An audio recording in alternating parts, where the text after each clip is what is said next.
Lembra que eu disse que eu posso entrar na justiça na hora que eu quiser? Vamos abrir o tópico, princípio do juiz natural. Vamos para cá? Vamos abrir o próximo tópico agora, princípio, olha isso, ó, princípio do juiz natural.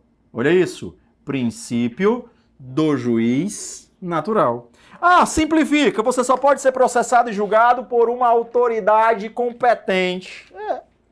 É isso. Princípio do juiz natural, você só pode ser processado e julgado, olha isso, você só pode ser processado e julgado por uma autoridade competente. Lembre-se que o princípio do juiz natural, ele tanto vale para as ações judiciais como ele vale para as ações administrativas. E a lei, assim como a própria Constituição, irá fixar previamente, aqui é a palavra-chave, ela irá fixar previamente qual o órgão competente para processar essa ação. Olha isso, ó.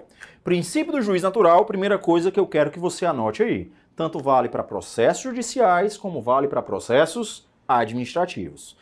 Tanto vale para judiciais como vale para administrativos. Mas o ponto principal é, o princípio do juiz natural quer dizer que tudo que acontece na sua vida, já existe uma lei ou a própria Constituição dizendo onde vai ocorrer aquele processo. Vamos dar um exemplo. Eu vou decidir me divorciar.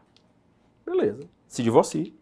Será que eu já sei qual é a justiça que eu tenho que procurar? Claro que eu sei. Por quê? Porque já está fixado previamente. Eu não tenho nenhum bem para dividir. Então você pode fazer isso no próprio cartório.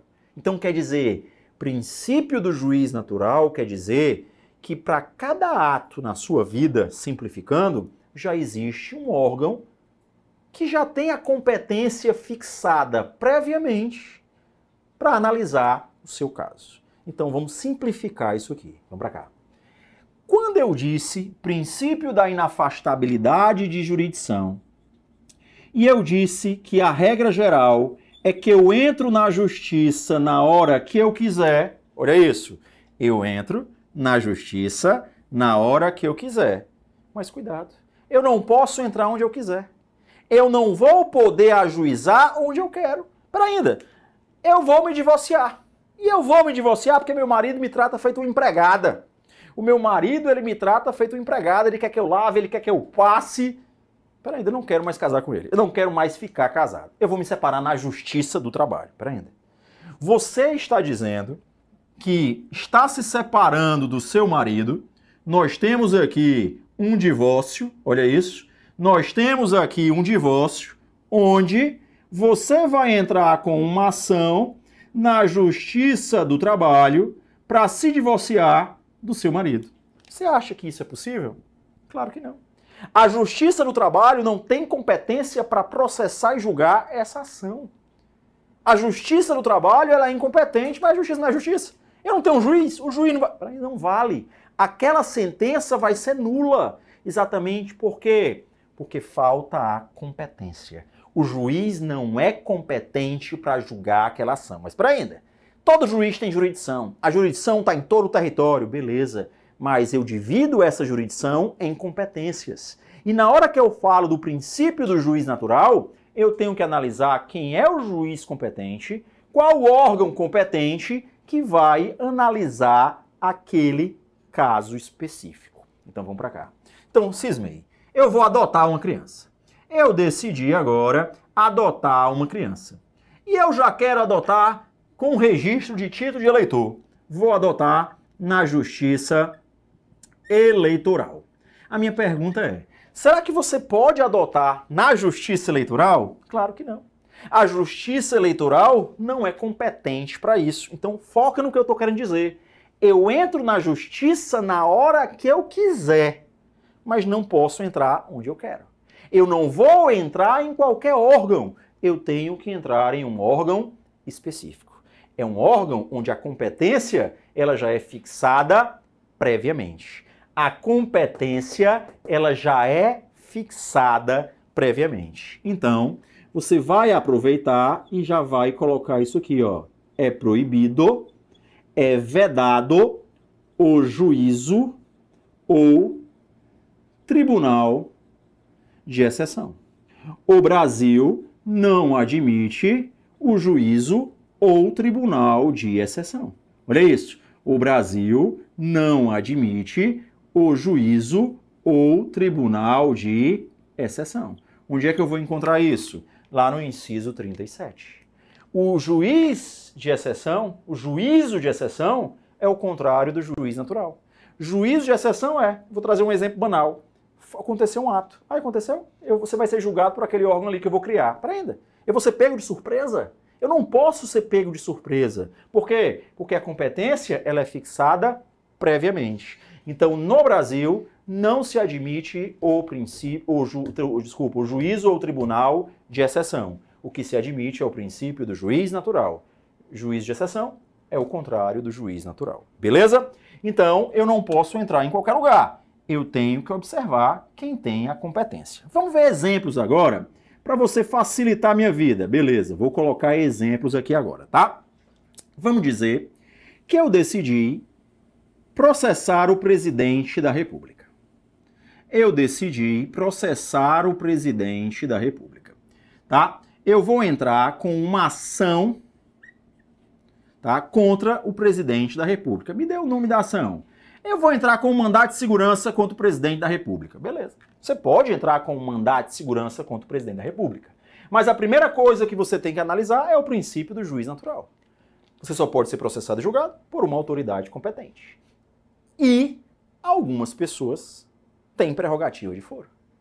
Algumas pessoas têm prerrogativas de foro fixadas pela Constituição Federal, fixadas pela Constituição Estadual. Então eu tenho prerrogativa de foro e o presidente da República, ele tem prerrogativa de foro. Se ele tem prerrogativa de foro, por mais que eu diga, eu vou ajuizar em qualquer canto, não vai. Por quê? Porque você tem que impetrar essa ação lá no STF. Isso aqui é o princípio do juiz natural. Isso é chamado de princípio do juiz natural. Eu só posso ser processado e julgado por uma autoridade competente. O presidente da República tem prerrogativa de foro. Então, se você vai entrar com um mandado de segurança contra ele, tem que ser no STF. Pois eu não quero mais não. Eu vou entrar agora contra o Moro. Vou entrar contra o ministro de Estado. Vou entrar com um mandado de segurança contra o Moro. E agora? Eu vou entrar onde? No STF? Não. Mandado de segurança contra o ministro de Estado é no STJ. Como é que você sabe isso? Está na Constituição. A Constituição, ela fixa previamente qual será o órgão competente. Ela vai fixar previamente quem é o órgão competente. Então, isso é chamado de princípio do juiz natural. Me dê outro exemplo. Beleza. Eu vou entrar com o habeas corpus.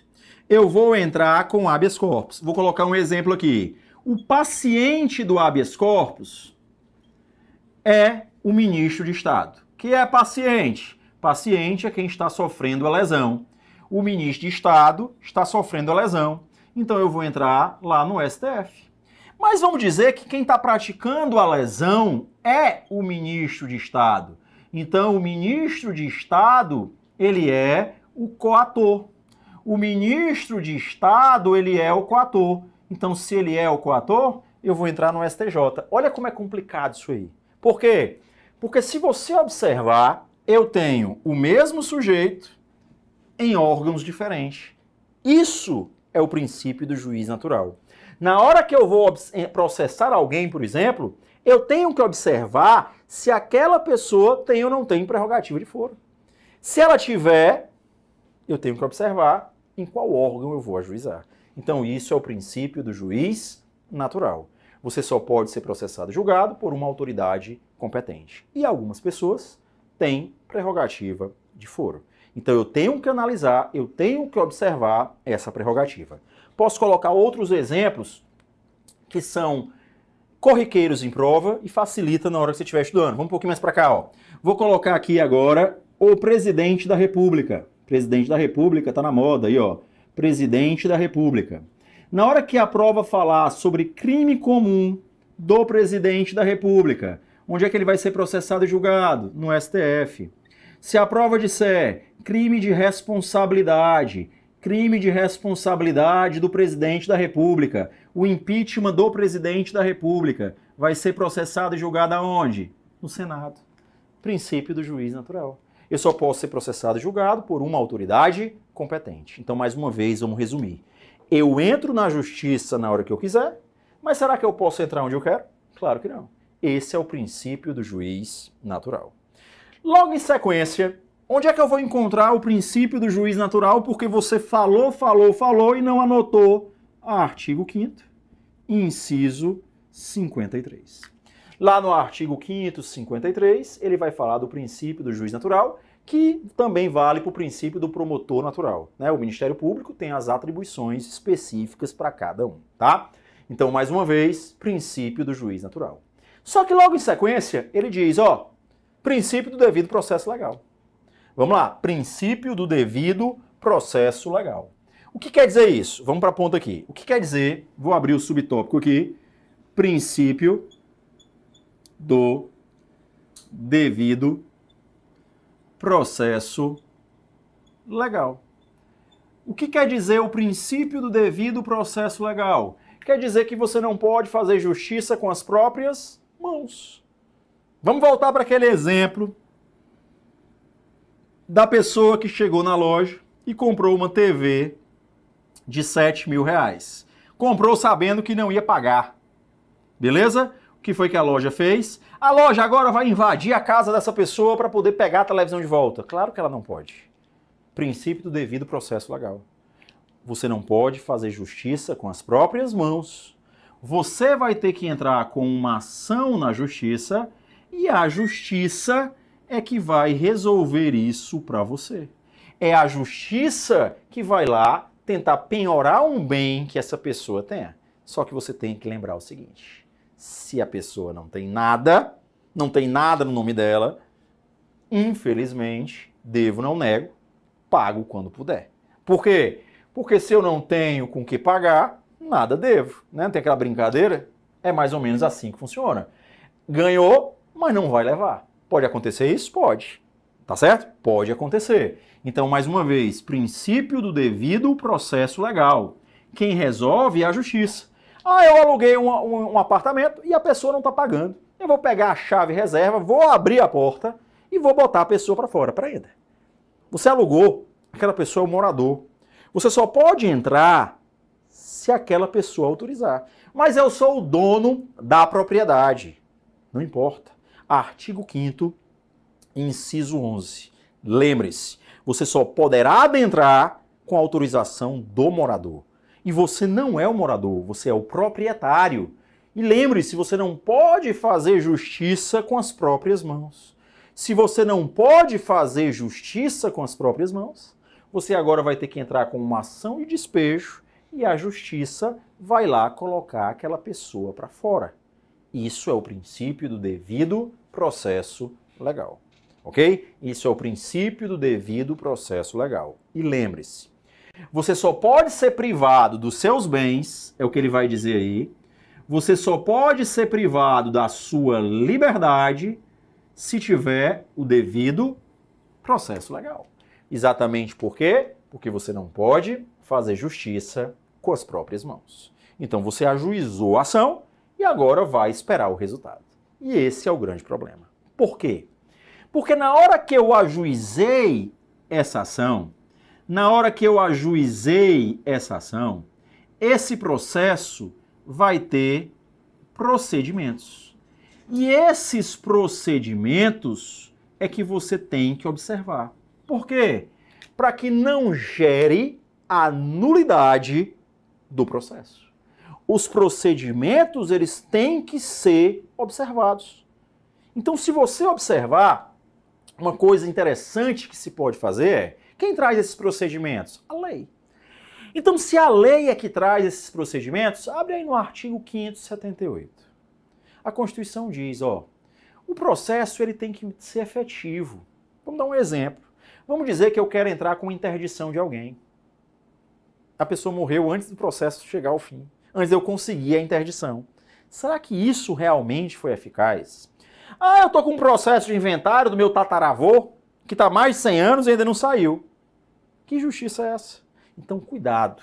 Na hora que você vai trazer os procedimentos que surgem através da lei, ela vai ter que observar dois princípios que você vai encontrar no artigo 5º, inciso 78. Que princípios são esses? Primeiro é o princípio da celeridade processual. Princípio da celeridade processual. Para aquilo ser efetivo, o procedimento, eu tenho que reduzir, por exemplo, o número de recursos. Ah, mas não tem como mexer nos recursos. Então mexe nos prazos. Eu tenho que ter uma coisa mais simplificada, o processo tem que ser célere, o processo tem que ser rápido, senão ele não vai ser eficaz. Tem situações onde eu entro com uma ação e eu perco o objeto antes mesmo de ter a tutela que eu queria, de obter o que eu quis. Pode acontecer? Pode. Exatamente por quê? Porque na hora que as leis vão trazer os procedimentos, ela tem que observar o princípio da celeridade processual. E além do princípio da celeridade processual, ele também tem que observar o princípio da duração, olha isso, ó, duração razoável do processo. Princípio da duração razoável do processo. Ele tem que ser rápido e ele também não pode durar para sempre. Eu tenho processos de inventário que duram anos. Eu vou dar um exemplo aqui. Eu me formei em 1998 e eu peguei logo uma ação de um acidente de trabalho. Olha, 98, peguei uma ação de acidente de trabalho. Essa ação ainda está tramitando. Nós estamos em 2020. Nós estamos aqui, ó, ultrapassando o tempo e a ação ainda não saiu. Mas, será que isso realmente é célere? Será que realmente eu tenho uma duração razoável? Será que realmente eu estou obedecendo os princípios constitucionais? Claro que não. Então eu preciso de leis mais céleres. Eu preciso de algo que facilite, que traga a obtenção da minha tutela. Beleza? O que mais que eu quero que você observe nos procedimentos? Então aqui eu vou anotar, está no artigo 5º, inciso, artigo 5º, inciso 78. Artigo 5º, inciso 78. Mas eu também tenho o artigo 5º, inciso 55. E eu vou trazer duas observações aqui, antes da gente começar a falar do 55, e eu vou colocar bem aqui, tá? Vou colocar bem aqui duas observações. A primeira observação é quando você vê a palavra litigantes. Muita gente não sabe o que são os litigantes. Litigantes são as partes do processo. Litigantes, por exemplo, tanto pode ser o autor, como pode ser o réu. Então, litigantes são as partes do processo, autor e réu. Quando eu ver a palavra impetrante, ou então a palavra impetrantes, eu estou falando do autor da ação. Ah, fulano impetrou, olha aqui, ó, o fulano impetrou a ação. Fulano é o impetrante, ele é o autor, ele ajuizou aquela ação. Fulano é o impetrado, olha isso, ó, fulano é o impetrado. Eu estou dizendo que fulano é o réu. Olha isso, ó. Então eu tenho o impetrante ou impetrantes, eu tenho o autor ou os autores. Eu tenho o impetrado ou os impetrados, eu tenho o réu ou os réus. Mas se você vê a palavra litigantes, aos litigantes em geral, é garantido o contraditório e a ampla defesa. O que é que eu estou dizendo? O contraditório e a ampla defesa é para as partes. A pessoa pensa que o contraditório é direito à defesa, se a defesa é para o réu. Não. Contraditório é para as partes. Vamos dar um exemplo. Eu entrei com uma ação, eu sou o autor, mas eu perdi. Eu posso recorrer? Posso. O recurso é um contraditório. O recurso é um meio que eu tenho para provar que o juiz, ele analisou de uma forma errada, ele não me deu o que eu queria porque ele não viu aquela prova X, é o contraditório. Então, cuidado. O ponto principal é essa, é aos litigantes. Aos litigantes é garantido o contraditório e a ampla defesa. Me dê exemplos de contraditório, contestação, recursos são contraditórios, tá? Beleza? Então, ele vai dizer que esses procedimentos, por mais que o processo tenha que ser célere, por mais que eu tenha que ter uma duração razoável, eu não posso eliminar alguns procedimentos. Quais seriam eles? O primeiro é, eu não posso eliminar o contraditório. A regra é que eu tenho que ter o contraditório. Claro que nada é absoluto, tá? Nada é absoluto, nem o contraditório é absoluto. Depois dá uma lida aí na súmula vinculante número 3. Ela traz um exemplo de exceções aí ao contraditório, tá? Súmula vinculante número 3. Então tá aqui, ó. Então o princípio do contraditório quer dizer que todo mundo tem direito a uma defesa. Vamos dar um exemplo. Eu entrei com uma ação e eu perdi, eu sou o autor. Só que aí eu fui lá no fórum e disse, ei, cadê o meu processo? Foi arquivado. Eu não fui intimado se eu perdi ou ganhei. Ah, como você perdeu, a gente decidiu arquivar. Não. Você tem que me intimar para dizer que eu perdi e me dar um prazo para que eu possa recorrer, porque eu tenho direito ao contraditório. Então, cuidado. Se por acaso uma pessoa não é citada, me diferencia aí citação de intimação. Vamos colocar aqui, ó. Abrir mais um parêntese aqui, ó. Toda vida que eu falo de citação, fulano foi citado. Quem foi citado é o réu. O réu é citado. Para quê? Para que ele possa tomar conhecimento de que alguém ajuizou uma ação contra ele. Ele está sendo o quê? Processado. Alguém ajuizou uma ação contra ele e ele está sendo processado. E caso ele queira, ele vai comparecer em juízo para se defender. Cuidado. Eu não estou dizendo que você é obrigado a se defender. Cuidado. Mas eu sou obrigado a citar você, eu sou obrigado a informar você. Então, cuidado com o contraditório. O contraditório não quer dizer que você tem que se defender. Olha a prova aí, ó. Não quer dizer que você tenha que se defender. O que eu estou dizendo é que eu tenho que abrir a possibilidade para você se defender.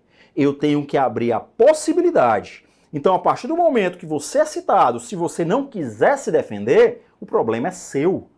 Mas eu não posso simplesmente, não cita não, vou julgar, eu já vi isso aqui, ele fez mesmo, vou condená-lo. Pera ainda.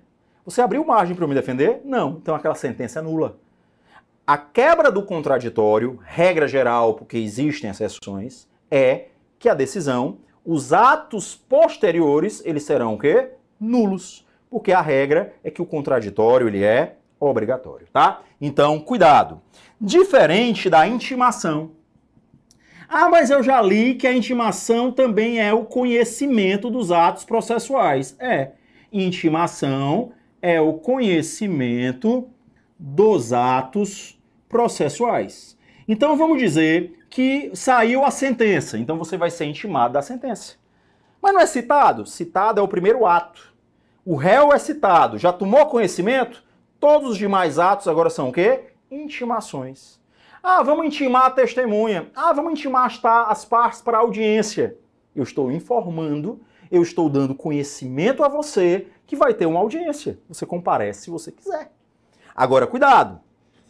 Pode ser que caso você não compareça, isso vai gerar uma penalidade, ok? Isso pode gerar uma penalidade.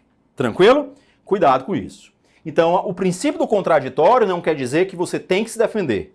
O princípio do contraditório é que tem que abrir, tem que ser aberta aquela possibilidade. Você tem que me dar essa possibilidade. E além do contraditório, eu tenho o princípio da ampla defesa. Princípio da ampla defesa quer dizer que você pode se utilizar de qualquer meio de prova, você pode se utilizar de qualquer meio de prova, desde que esse meio de prova seja lícito para se defender. A sequência é o inciso 56. Eu não posso me utilizar de provas ilícitas. E cuidado que a ilicitude ela tem uma coisa muito interessante. determinada prova pode ser lícita para uma coisa, mas ela pode ser ilícita para outra.